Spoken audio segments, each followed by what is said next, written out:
falou uma coisa que é muito de acordo com o nosso pensamento, que a gente tem que valorizar a educação. É a salvação, é o que a gente tem. E aí eu tava vendo, você tem esse livro SOS Educador. E você falou muito sobre educação, sobre escola. Você pode contar um pouquinho o que é esse livro? Legal. Eu comecei lecionando com 17 anos, então este livro SOS Educador sou eu pedindo socorro em uma sala com 44 crianças e adolescentes, né? Então, quando eu entrei, né, você estuda, mas uma coisa você tá num espaço controlado.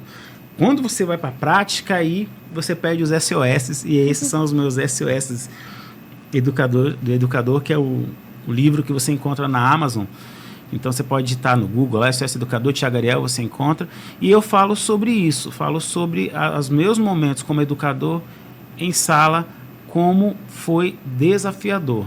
E continua desafiador, você que é educador, que é professor, sabe quanto é desafiador, porque nós estamos passando por um momento onde o professor ele está tendo que competir com muita coisa. Então, ele compete desde o Google, porque o aluno vai, ele pesquisa no Google, com questões mesmo políticas, né, onde o professor ele está virando uma espécie de chat GPT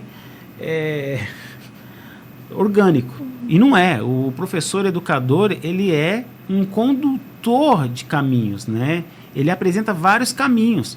Mas quando nós impedimos que esses caminhos sejam apresentados por ideais políticos, ideais não sei das quantas, se perde toda uma comunidade, se perde toda uma população, né? Porque a gente chegou num limiar de que a escola ela está naquele lugar, ela não faz mais parte da sociedade, né? Então, nós saímos de 50 anos, onde o professor ia na sua casa, você conhecia a família do professor, ele conhecia a sua família, às vezes ele dava aula para sua mãe, para o seu pai, para você, e hoje nós temos o professor que você às vezes não sabe nem o nome.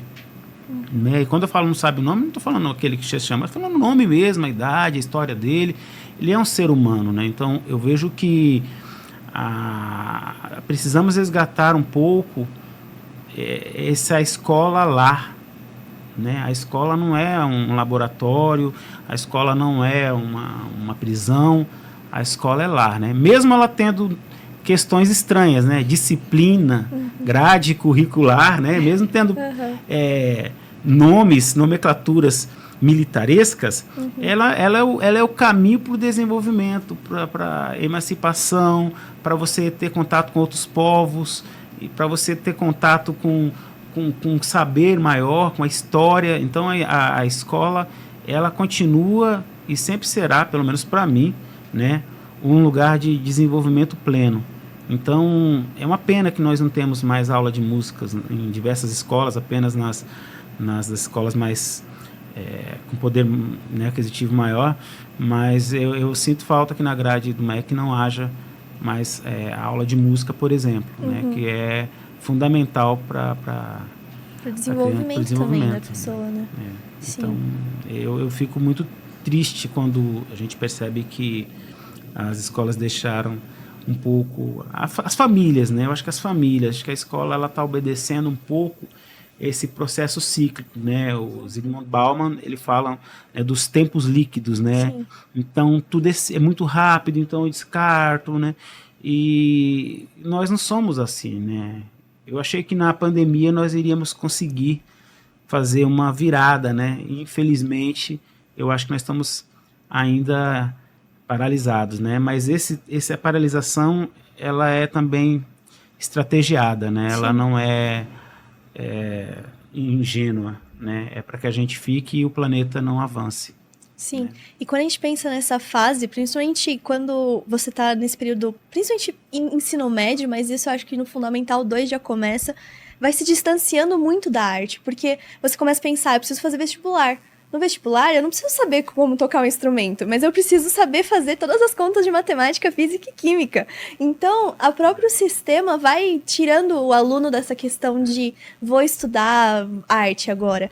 Então, isso eu tenho que agradecer muito no meu colégio, porque eu tive história da arte mesmo, e eu me apaixonei por aquilo, e foi porque o colégio me deu aquilo, para eu conseguir Mas se você for pensar, hoje, cada vez mais cedo, os pais estão preocupados. Meu filho precisa passar na faculdade. E tá cada vez mais competitivo, cada vez mais concorrência. Então, você, em vez do seu filho fazer uma aula particular de música, se você tiver como pagar, você vai pagar um cursinho para ele estudar para o vestibular. Então, infelizmente, existe isso, né? O próprio sistema de como a gente entra na faculdade, que não tem essa questão dos créditos extras, de você toca um instrumento, ou você participou de uma orquestra. Não, isso não vale de nada depois, sabe? Claro.